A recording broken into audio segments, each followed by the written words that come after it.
1942. Holland and Holland's Workshop, London. The craftsmen here normally build bespoke sporting rifles for royalty and maharajahs. A single shotgun from this firm costs more than a soldier earns in a decade. Today, they are fitting telescopic sights onto standard army Lee-Enfields.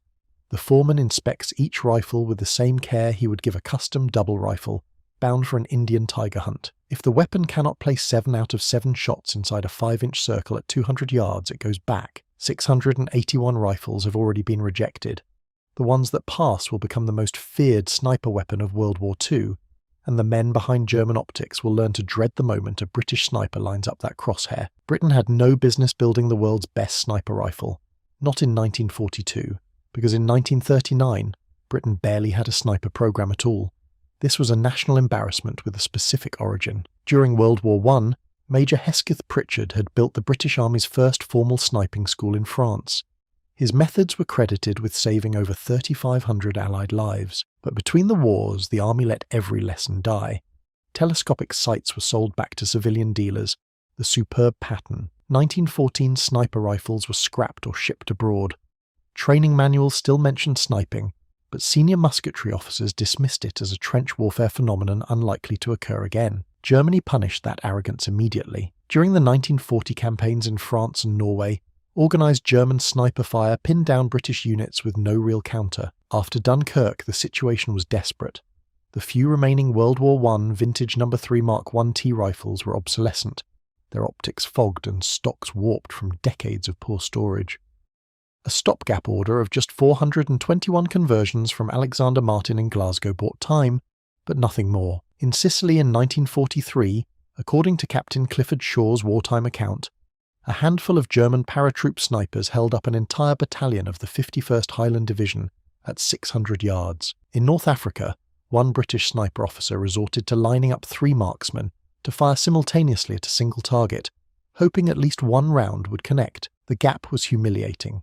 Germany's sniper program had accelerated after 1941, driven by devastating Soviet sniping on the Eastern Front. Wehrmacht and Waffen SS sniper schools were withdrawing experienced marksmen from frontline units to train recruits in camouflage, fieldcraft, and independent operations. German snipers increasingly replaced machine guns in delaying actions, targeting officers, NCOs, and radio operators to maximize both casualties and psychological disruption. Britain needed a modern sniper rifle.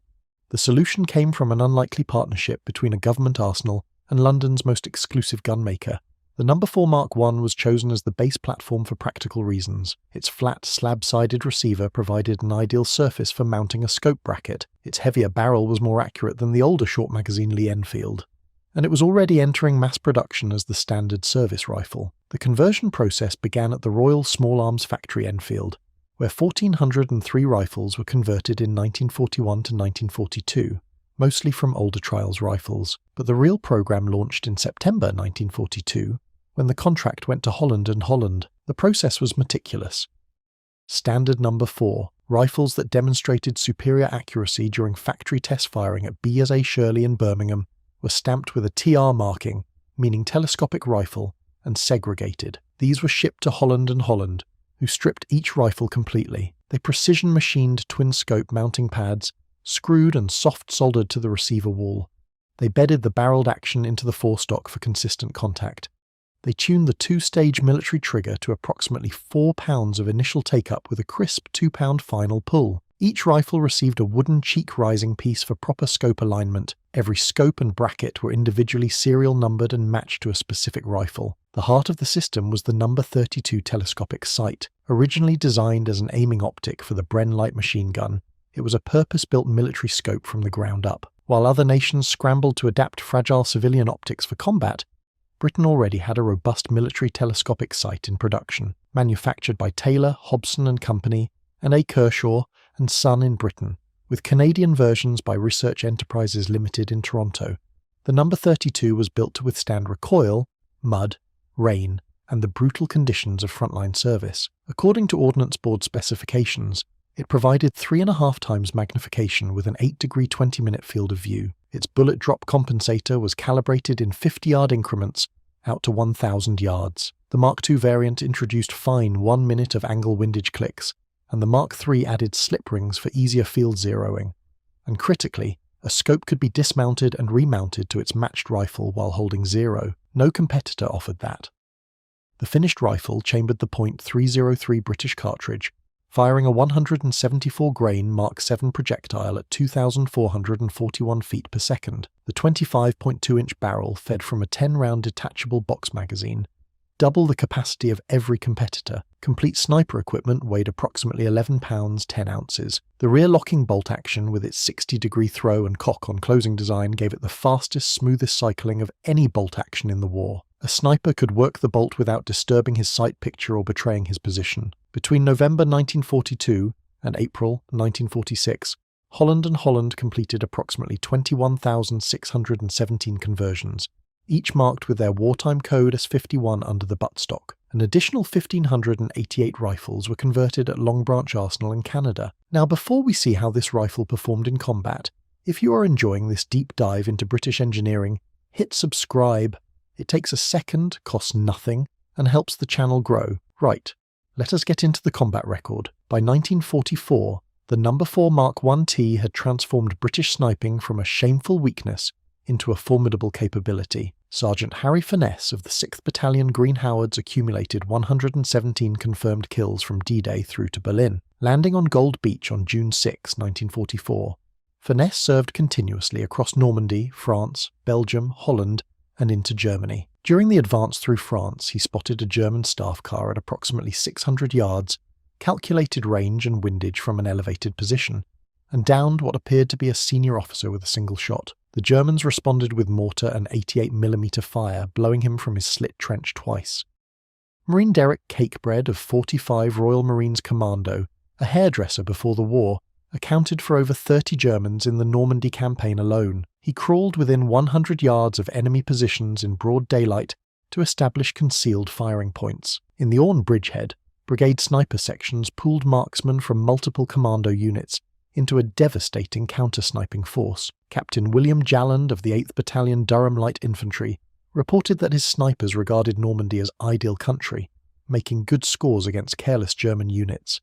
The statistics tell the story.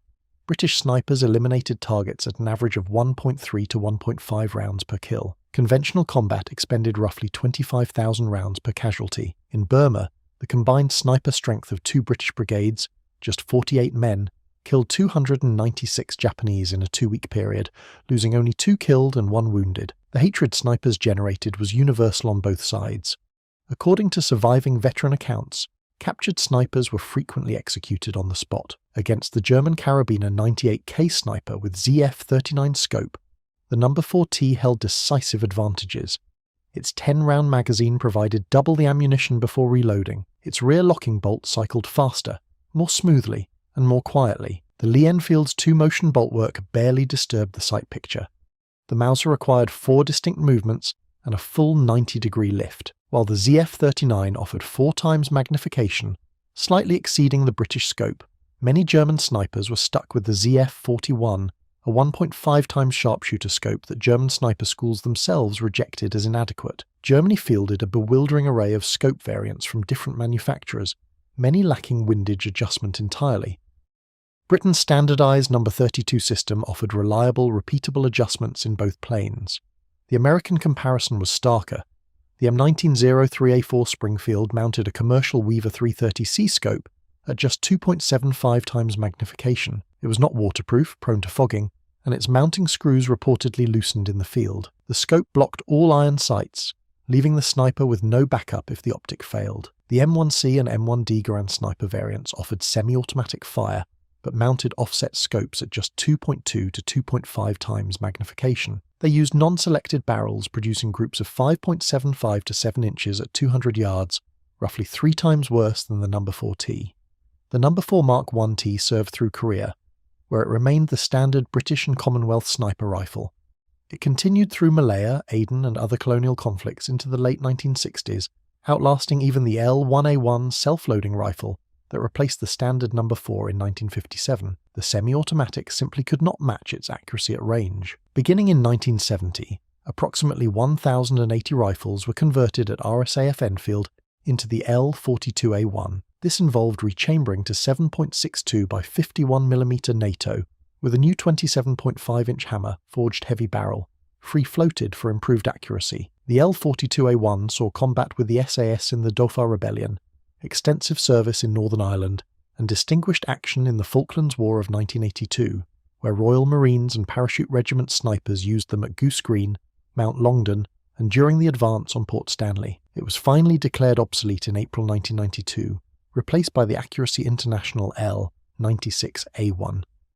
That marked over 100 years of Lee action rifles in British service. From the Lee Metford adopted in 1888 to the L-42A1's retirement, the sniper platform alone served 51 years. What made this weapon genuinely superior was not any single specification. It was the totality of the system. Britain combined rigorous accuracy selection, world-class gunsmithing, a robust purpose-built military optic, and a training doctrine inherited from Hesketh Pritchard's World War I revolution and carried forward by the Lovat Scouts. Germany had deadly snipers, but a chaotic array of equipment variants.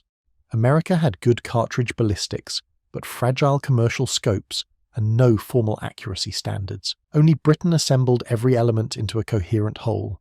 The rifle's reputation endures in the collector market. Match sets with original scope, bracket and transit chest are exceedingly rare. Over 90% of surviving sets in North America are mismatched, because surplus dealers separated individually numbered scopes from their rifles. A genuine matched example commands $10,000 to $15,000 or more. Modern shooters report a curious phenomenon.